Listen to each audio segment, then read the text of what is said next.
The last diagnostic is the five levels of consciousness.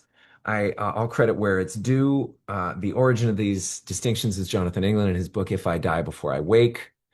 If you die before you die, then when you come to die, you won't need to die. This is an inscription, I think in Greece, quoted by the immortality key, talking about this, making a long scale argument that Jesus pervades psychedelics. I don't think it was very strong, but let's get into it.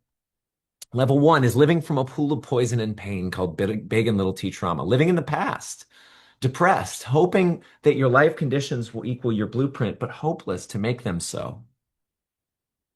Wanting your life to be different than it is, thinking it should be, thinking it's not good enough, thinking you're not good enough, looking for a magic pill. This is why it's so easy for the government to try to save you through stimulus packages and having you buy the lie that voting one way or the other will actually make a difference for you, because most people are so weak and stupid and powerless in their own perception that they're looking for a hero to save them. Who here has ever experienced someone who's a victim who entertains problems in your life in order to lure in empaths and heroes to rescue them so that they can feel better about themselves? I know those people. I've been those people. I've been with those people. Oh God. And they're not bad or wrong, but it's great to discern the dysfunction.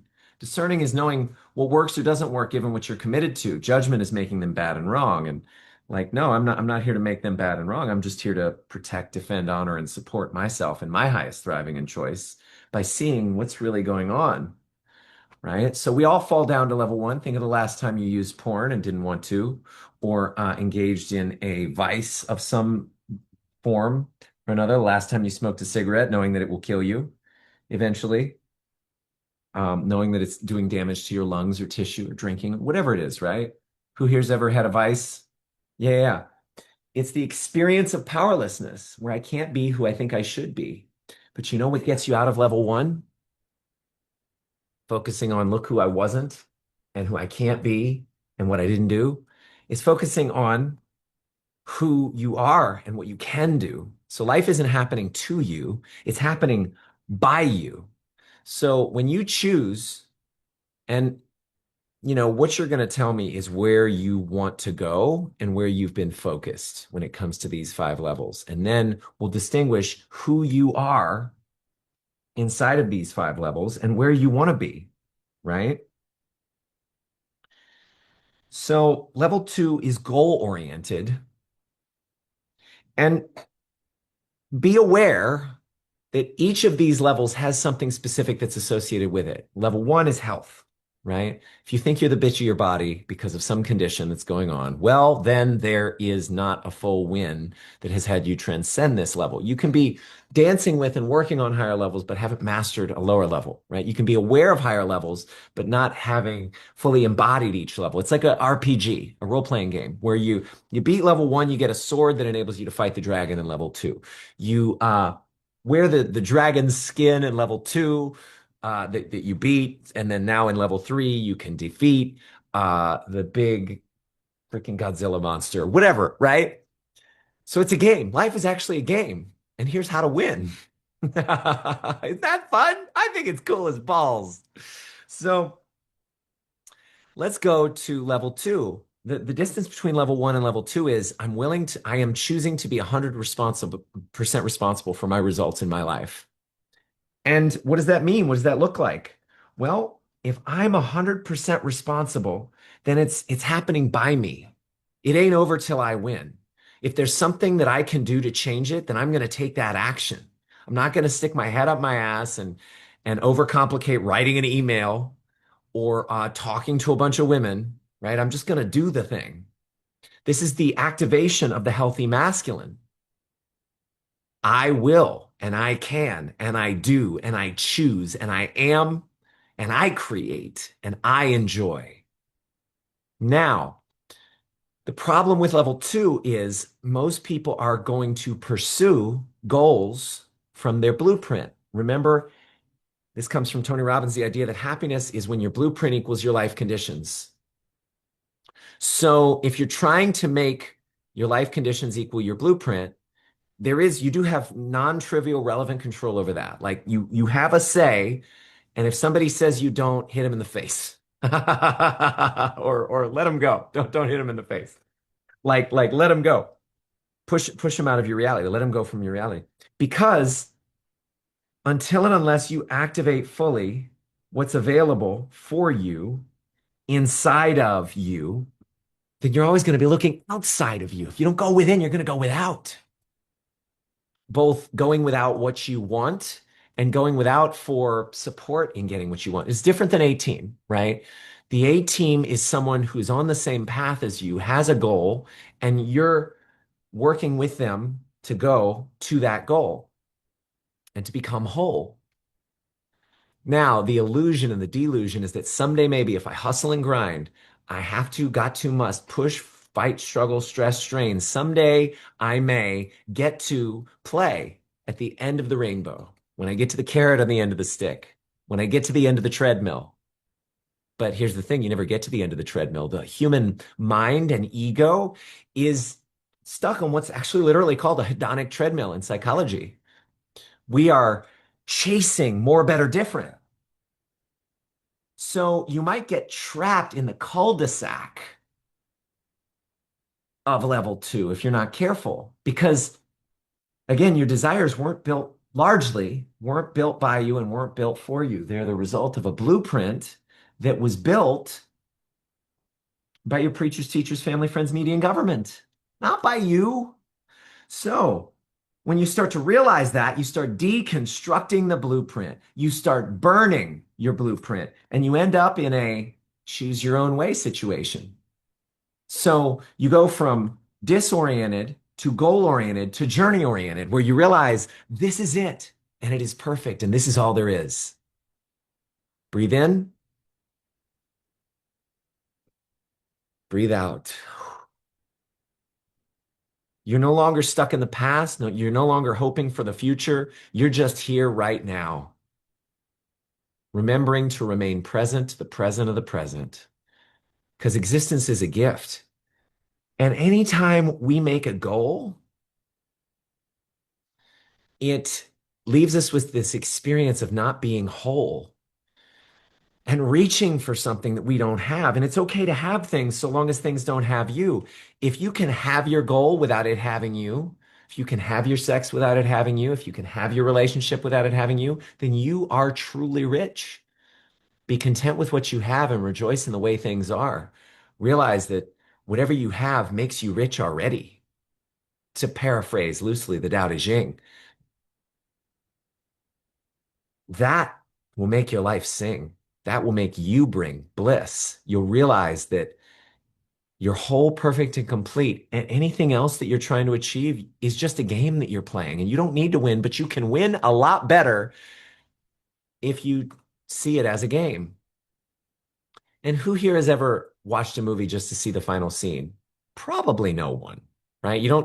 Some people, they read books, they just skip to the end. They're like, all right, great. That's like a non-0% of people, but it's not most people. Most people want to enjoy the journey. So level three is coming from the awareness that you get to enjoy the journey. You're here to do the journey. Life is empty and meaningless, and it's empty and meaningless that life is empty and meaningless. So you can create whatever possibility you want. Ideally, and it harm none, but in this now moment, like theoretically, you could be like Andre Gide's Le Moralist. Like, what is health for me? Just whatever maximizes my will to power, experience of creativity or joy, peace, and love. This is where you truly uncover peace, love, and joy as your birthright because you burnt your blueprint and you get to have it in every moment, no matter what's going on. Happiness is an inside choice you can make for any reason and no reason at all, at any moment, from nothing. From nothing, who I am is the possibility of being infinite joy.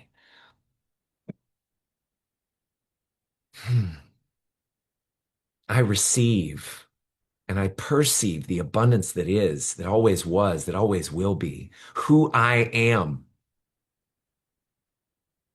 I am my perfect divine love and bliss made manifest now. Now,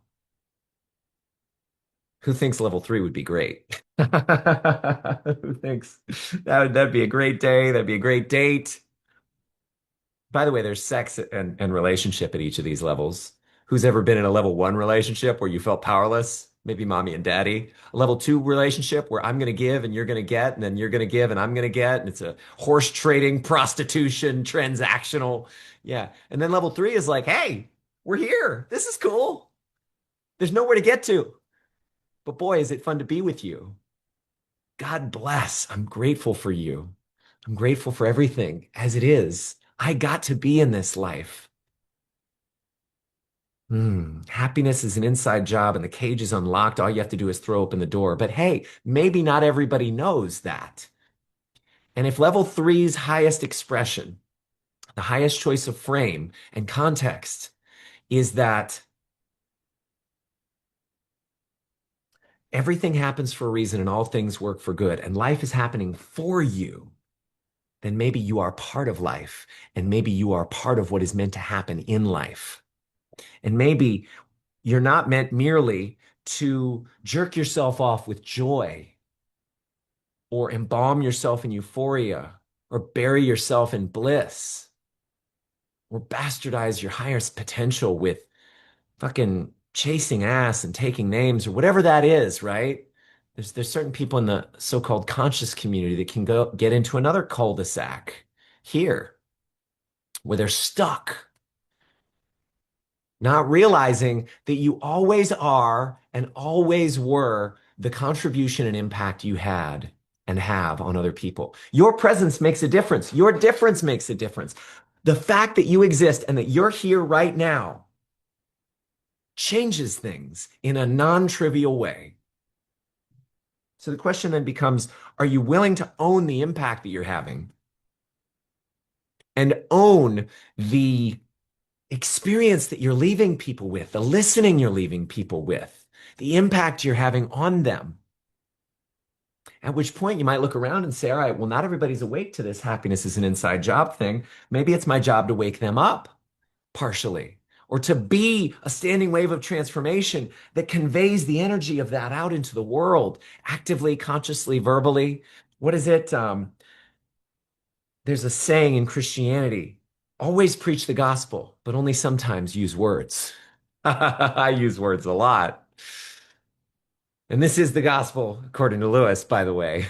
That's what you've been getting all day in these different diagnostic procedures. Well, this is the gospel light. This is the gospel that everybody can hear. There's more of a gospel that not everybody can hear, and some people will get pissed off at. And I'm so excited to give you that too. That'll be fun because love confronts dysfunction and fear comforts in dysfunction. And I'm not here to put a pillow in your cage. I'm here to wake you up to whoever you're most meant to be at the highest level of possibility and to tell you what's available to you, including level four. Let's say you filled up on bliss and now you're in overflow. Your cup runneth over. The only place your love and grace and contribution can go is up and out. We're Taurus fields energetically. Anybody seen the movie Thrive? Right? We're meant to thrive. And in our thriving, we're meant to contribute. Consider the image of Indra's net. I love this image. This is going to change the whole quality of this thing. Indra's net is infinitely many spherical mirrors reflecting each other and reflecting the whole. Gosh, I wish there were a bigger picture of this, but you get it, right? You are a reflection of all things, and all things are impacting you, and you have the ability to impact in turn all things. This thing saved me from suicide in college. I was like, really? I'm that important? Wow. So let's get back in. And now I've kind of spoiled the show a little bit, but let's go. So you're not meant to be an isolated, alienated, atomic ego stuck in your head. Your ego is not your identity. Your ego is an instrument for the expression of love and possibility and contribution and service. And if you wake up to that, wake up as that, come from that, then more will be possible in your world. And you will have the will of heaven behind you.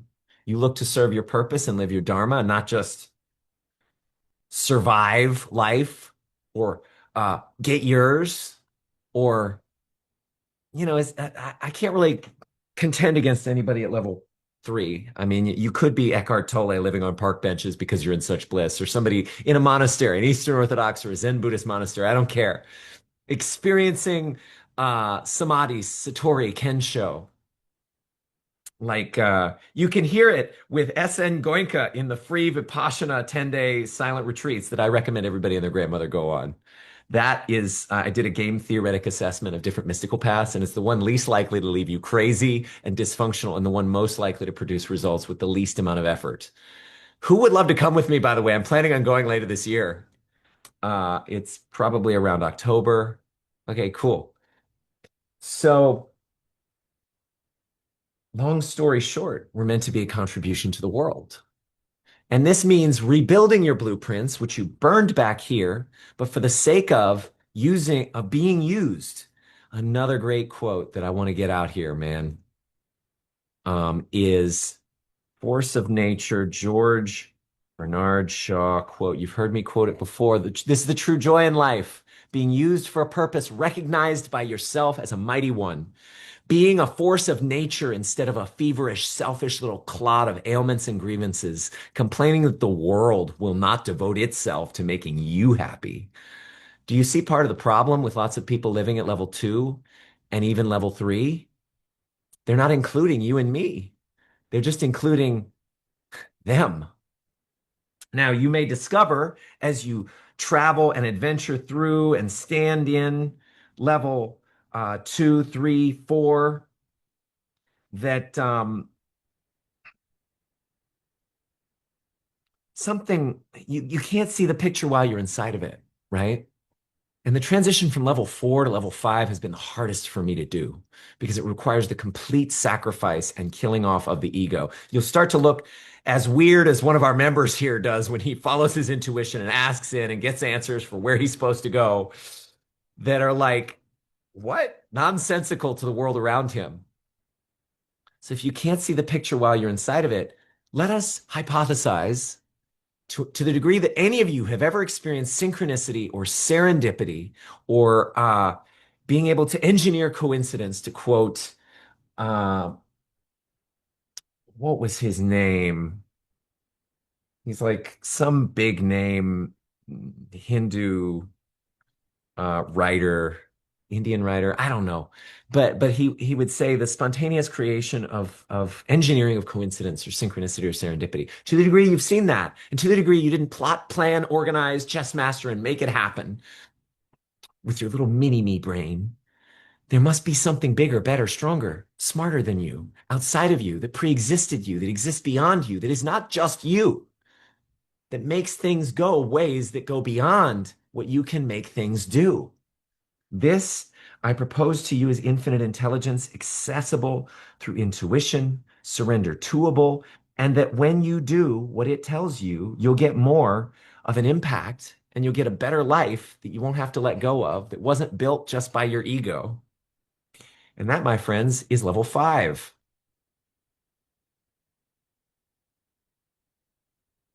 Soul oriented, where you learn to surrender to intuition and God and infinite intelligence and all the things, right? How do we get through these levels? Well, comment below and I'll support you up to and into and through them. But start seeing where you're at now. Diagnose where you're at now. Tell me what is going on for you now. What level feels most like the one you're working on and working through and mastering? Some of you may have never experienced bliss, peace, love, and joy as an experience, as something that is alive in you, that is real for you. Okay, well then let's get you there because that's self-care. Instead of trying to get you out there serving the world, well, most people who are giving to get, not realizing it. Level four is where you get to give because you're full and there's nothing for you to do. There's nothing for you to achieve. Buddhism said, life is suffering. The cause of suffering is desire. And the solution to suffering is the Noble Eightfold Path, where you deny desire and you get a harness on it, you control it, you manage it. What if we could raise the satisfaction of desire to the highest degree and have you see that all that is all that needs to be, and nothing needs to be any more than it is? Okay, great. Well, then we can add value to the world and get more skilled in adding value to the world and surrender to a path that goes beyond what we can figure out on our own. So that is the 5 levels of consciousness. Thanks for listening. Diagnose below where you're at. I love you. I bless you. Have a beautiful, beautiful life. Godspeed, God send, God luck.